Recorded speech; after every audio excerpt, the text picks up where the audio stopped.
She was just the janitor until the CEO challenged her in front of his entire legal team and said, "If you can translate this contract, I'll marry you." Everyone laughed. But she didn't. She picked up the document, read it in perfect French, and pointed out a $1 million error that every attorney in the room had missed. That moment didn't just shock the firm, it changed her life, his future, and rewrote the rules of who belongs at the table. But what happened next? No one saw coming. Keep watching. This isn't a Cinderella story. It's something much more powerful. Rachel Morgan had always known how the world saw her, just a cleaning lady, a nobody, a blur in the background. But what the world didn't know was that she had once been accepted to Columbia Law on a full ride. She had walked away from it all to take care of her dying mother in Brooklyn. And ever since she'd been quietly fighting a war no one could see. It was past midnight on the 42nd floor of Carter & Whitman LLP, one of New York's most prestigious law firms. The skyline shimmered through the towering glass walls, and Rachel's cleaning cart squeaked down the marble corridor like a whisper in a cathedral. Her gray uniform was stained and forgettable, but the fire in her chest had never dimmed. As she pushed past the grand conference room, laughter echoed through the half-open door. She paused, not from nosiness, but longing. Inside were powerful men and women sipping wine and negotiating deals worth millions. The kind of world she once dreamed of belonging to. The kind of room she'd never been invited into. She reached into her backpack and pulled out an old-worn textbook, Droit International Public International Law in French. Borrowed from a dusty library and studied in secret for years. Her grandmother had taught her French when she was 15, and Rachel had clung to that gift like a lifeline. She whispered legal phrases under her breath like prayers, until the door suddenly flung open. Standing before her was Daniel Carter, the co-founder of the firm, the man who had graced the cover of Forbes for rising from nothing to become a legal titan. Tall, immaculate, ruthless. His icy blue eyes landed on the book at her feet. "What is this?" he asked, voice low and laced with sarcasm. "Doing legal research on company time, Miss Morgan." She quickly picked up the book, heart pounding. "No, sir, it's mine." He stepped closer, reading the cover aloud with amusement. "International law, in French." Really, then he chuckled, no warmth behind it. "What's next? You file motions during lunch breaks." Rachel looked him dead in the eye. "I read because I want to learn, not to impress anyone." Daniel tilted his head. For a brief second, his smile twitched with curiosity, like a cat noticing a mouse acting oddly brave. "Learn," he repeated. "To what end? Better scrub floors with international standards." Then he turned toward the conference room where senior partners and French clients were negotiating a major contract. He paused, then looked back at her with a devilish smirk. "You think you're smart?" he asked. "Come prove it. Come inside." Rachel froze. That room was sacred, off limits. She could get fired just for stepping in, but something in his challenge burned hotter than fear. She stepped through the doorway. Wine glasses clinked. Armani suits turned toward her. 7 lawyers, all men, all startled. Papers were scattered across the mahogany table, including a contract the size of a phone book. Daniel raised an eyebrow theatrically. "Gentlemen," he announced, "we have an expert in our midst. Ms. Morgan here claims she reads French international law." He tossed a page from the contract toward her. "Translate this. And if you're right," he chuckled darkly, "hell, I'll marry you." Laughter erupted. One man actually spit his drink. Rachel's hands trembled, but not from fear, from rage. Her voice steady, she read aloud, Section 14.2. "The party agrees to transfer control of the assets within 90 days of signing, provided Party B fulfills payment obligations in full." The room quieted. Her pronunciation was flawless. However, she continued, locking eyes with Daniel. "There's a problem." Silence. She pointed to a footnote. "In the Spanish version of this contract, it says only that Party A can reclaim the assets if Party B defaults. But in the French original, it includes a 20% penalty fee." Mr. Whitman, the senior partner, turned white. He snatched the paper and flipped frantically through the pages. "She's right," he muttered. "How did I miss this?" Lawyers looked at one another. One began sweating. Daniel stood, frozen fingers curled around the edge of the table. Rachel didn't flinch. "You brought me in here as a joke," she said. "If you didn't want the truth, you shouldn't have asked. And with that, she picked up her cart and left. Daniel's eyes followed her as she disappeared down the corridor. His heart pounded in his chest faster than it had in years. She reminded him of a boy from Cleveland, a boy who'd once been laughed at for dreaming of law school. Now he wondered, had he become the very kind of man he once swore to prove wrong? And here's where I need you. Did you expect the janitor to flip the whole room like that? Daniel Carter didn't sleep that night. He sat alone in his office long after the cleaners had finished their rounds, after the last elevator ding had echoed into silence. Rain streaked the windows of the 42nd floor, and the skyline of New York blurred behind the glass. The bottle of whiskey on his desk remained untouched. He wasn't drinking. He was remembering. That girl Rachel Morgan, her voice, her precision, the quiet fire in her eyes. He'd brought her into that room expecting to crush her under the weight of the firm's arrogance. Instead, she flipped the entire boardroom on its head. And the worst part, she hadn't even tried to humiliate them. She'd just told the truth and walked out. Like she didn't need validation. Like she already knew who she was. Daniel had worked his whole life to be untouchable, to rise from the filth of Cleveland's forgotten neighborhoods and become someone no one could mock again. But that girl, she'd shattered something, not his reputation, his armor. He opened his laptop and typed in her name, Rachel Morgan. The firm had her on file, 25 years old, accepted to Columbia Law with a full ride. Declined the offer. No explanation, no mentorships, no references from anyone prestigious. Just a long list of service jobs, waitress, tutor, janitor. But then one note caught his eye. Reason for rejecting Columbia personal family obligation. He clicked deeper. A small note barely legible in the corner of her file. Primary caregiver to mother with chronic illness. Daniel leaned back in his chair and closed his eyes. His mother had scrubbed cafeteria floors to buy his textbooks. She died of a heart attack while he was at a scholarship interview. He hadn't even gone to the funeral. He told himself it was a sacrifice. Rachel had made the opposite choice. The next morning, Rachel stood in front of HR. She'd been summoned officially for breaching meeting protocols. Unofficially, she knew this was about him, about what happened in that room. Inside, Ms. Sanders sat rigid at her desk, and Daniel was there too, arms crossed, staring out the window, his jaw tight. Miss Morgan, Ms. Sanders said sharply, "You entered a confidential boardroom without authorization. That's grounds for termination." Rachel didn't flinch. "I was asked to enter," she said, "by Mr. Carter." Ms. Sanders looked at Daniel for confirmation. He didn't turn. "She's not lying." Rachel held her ground. "I didn't interrupt anyone. I translated when asked. If that's a fireable offense, go ahead." Daniel finally turned. His voice was cool, unreadable. "You're quick with excuses, Morgan, but that room isn't for people like you. You're not a lawyer. You clean floors." Rachel's fingers curled into fists. "I didn't ask to be in that room. You dragged me in to make fun of me." Silence. Ms. Sanders blinked in surprise.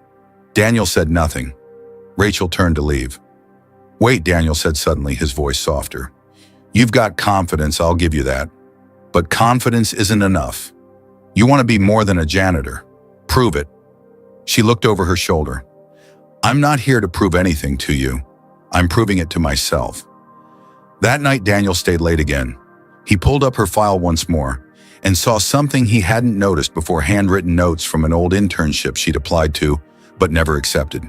Turned down due to unpaid terms. And suddenly it clicked. She wasn't a failure. She was poor. The next day, she received a message: report to conference room 3A. When she arrived, Daniel was waiting. Alone this time. No theatrics. Just a single sheet of paper slid across the table. "Legal trainee offer," he said. "Unpaid but full access to training meetings, clients. If you're serious, this is the first step." Rachel stared at it. Her chest tightened. She wanted this, but unpaid. She was already working 2 jobs. Her mother's medication wasn't free. Rent wasn't free. Her dignity wasn't free. She slid the offer back. "Thank you, but I can't afford to work for $0. I need money, not favors." Daniel blinked, surprised. "Do you know how many would kill for that spot?" "Yes," she said. "And they can have it. If you think my work is worth nothing, then you don't respect me. And if you don't respect me, I don't want to be here." She left him speechless. Later that night, Rachel returned home to their cramped apartment in Brooklyn. Her mother, Linda, was barely awake, struggling to breathe through her oxygen mask. Rachel reheated a bowl of soup and fed her in silence. She couldn't say it out loud, but something inside her was breaking. Every rejection, every snub, every closed door. She had held it in for years, but now it felt like everything was cracking. And then came the worst blow. An emergency call from the hospital. Her mother needed surgery immediately. $200,000, no insurance, no savings. Rachel sat in the basement of the firm the next morning, scrubbing mildew off pipes, humiliated and silent. She hadn't told anyone what happened. She just worked, like always, until she couldn't anymore. That evening, she typed her resignation letter and hit send. When Daniel saw it, he stood up so fast he knocked his coffee across the table. His hands shook. He hadn't even known about the surgery. But he'd heard the rumors. Vanessa Blake, his ex and a senior partner, had publicly mocked Rachel at an all-hands meeting. Said Rachel was just a janitor sleeping her way up. No one had stopped her, and Daniel hadn't been there to stop her either. He slammed his fist on the desk and barked at his assistant. "Find me her address, now." It was raining when he reached her apartment building, a crumbling walk-up in Brooklyn with rusted stairs and flickering hallway lights. He knocked. Rachel opened the door in an old hoodie. Her eyes were puffy, her voice hoarse. "What are you doing here?" she asked. Daniel hesitated, then looked around the apartment, the cracked floor tiles, the ancient heater, the woman on the couch with sunken eyes and tubes in her nose. "I know everything now," he said. "The surgery, the meeting, the way they laughed. I should have stopped it." "Well, you didn't," she said, "and we're done." "I want to help," he said. "I'll cover the surgery." Rachel's eyes lit with fury. "You think I want charity? You think I'll take your money so you can feel like a hero?" "No," he said. "I think you deserve better. I think the world has treated you like dirt for too long. And I think maybe I've been part of that." He held out a crumpled envelope. "Read this, then decide." She slammed the door, but she read it. Inside was a handwritten letter, raw, unpolished, confessional. "Rachel, I've never said sorry to anyone. I was raised to believe that power means never apologizing. But I failed you. I used you for entertainment. Then I ignored your value.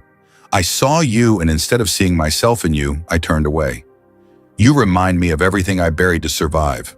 My mother scrubbed floors so I could become a man no one laughed at. But I became the kind of man she would have hated. Don't quit. Don't vanish. You matter." Daniel Rachel read it twice, then a third time. Her hands were shaking. She looked at her mother sleeping fitfully on the couch and whispered, "He wrote this himself. I think he meant it." The next morning, Rachel didn't return to the basement. She didn't scrub floors or sweep conference halls. She showed up at the main office wearing the same second-hand white blouse and slightly oversized blazer she'd worn to her one and only college debate. Her hair was pulled back, and in her hand was the envelope Daniel had given her the night before. She walked straight to the front desk. "I'm here to speak with Mr. Carter." The receptionist blinked, surprised. "Do you have an appointment?" "No," Rachel said, "but I have a letter from him." Moments later, Daniel met her in the hallway. He wasn't in a suit, just a collared shirt with the sleeves rolled up. He looked like someone who hadn't slept, but there was something calmer in his eyes now. She didn't sit. She didn't smile. She just said, "If I come back, I come back on one condition. Equal terms. No charity, no favors. You said I deserve better. Then prove it. Pay me, respect me, train me like anyone else." Daniel nodded once. "You'll have a salary, full mentorship, and a seat at the table. Nothing less." She stared at him for a moment longer. "Good. Then I accept." In the weeks that followed, Rachel became the first official participant in the firm's new legal initiative, designed specifically for candidates from non-traditional backgrounds. It had a name now, the Justice Access Program, and Rachel was no longer a janitor in a gray uniform. She was a trainee with a badge, a desk, and a stack of real case files to review. It wasn't easy. The other trainees were Ivy League graduates, many of whom had never held a mop or worked 2 jobs in their life. Some whispered behind her back, Others didn't bother hiding their resentment, but Rachel didn't flinch. She studied harder, stayed later, asked better questions, and little by little they began to notice. 3 months in, she was assigned to shadow a housing rights case, a mother of 2 being wrongfully evicted after a lease dispute. Rachel poured everything into it. She translated old statutes, cross-referenced similar cases, and even found a technicality no one else had spotted. When they won the case, the client burst into tears in the courtroom. Rachel didn't cry, but that night sitting at her mother's bedside, she whispered, "We're helping people, Mom. I'm finally doing it." Daniel watched her from a distance, always quiet, always curious. He never once made it easy for her. No special treatment, but he opened every door that her skills could walk through. And what she did with those doors stunned even him. On the 1-year anniversary of her first day, the firm hosted a small celebration. Not a grand party, just partner staff and trainees gathered in a conference room. Daniel raised a glass. To Rachel Morgan, he said, "The woman who walked into our boardroom uninvited and changed everything." People clapped, some with pride, some with humility. Even Vanessa Blake, the one who once tried to tear her down, offered a polite nod. Rachel smiled, not out of pride, but peace. That night as they walked out together, Daniel said, "You know, the first night I met you, I said something stupid. Something about marrying you if you could translate a contract." Rachel laughed. "Yeah, I remember. It was condescending and offensive." Completely, he agreed, but also kind of prophetic. She arched an eyebrow. "Daniel, are you trying to turn a legally binding offer into a proposal?" "Only if you draft the prenup," he said. They didn't rush. They didn't stage some fairy tale wedding with gold chandeliers and champagne fountains. Instead, 1 year later, they stood in a modest courthouse surrounded by a few friends, Rachel in a simple white dress, Daniel in a gray suit without a tie, and Linda Morgan, recovered and radiant, sitting front row, wiping tears from her eyes. They exchanged vows without poetry or promises of perfection. Just honesty, just truth. "I'll walk beside you," Rachel said. "Not behind you. And I'll never let you fight alone," Daniel replied. Years later, their story would be told in law school lectures, in social justice circles, and in firm orientation videos. Not because it was romantic, but because it was real. Because it proved that talent doesn't always wear a name tag from Harvard or Yale, and that sometimes the strongest voices come from the quietest corners. Rachel went on to build a legal fund for low-income women fighting housing discrimination. Every time a new intern entered the program, they found a letter on their desk handwritten in a clean, steady script. "You belong here. No matter your past, your zip code, or your job title. If you're in this room, you've already proven something the world hasn't caught up to yet. Use your voice. Stand your ground. And when they doubt you, make them listen." Signed, Rachel Morgan, attorney, advocate, fighter. Now, I want to know what you think. Did this story move you the way it moved me writing it? Do you believe talent can come from anywhere, even from someone pushing a mop? If you think this story deserves to be heard, drop the number 100 in the comments. Tell me what country you're watching from. I'd love to know how far Rachel's journey has reached. And if you believe every underdog deserves their chance, share this video with someone who needs it today.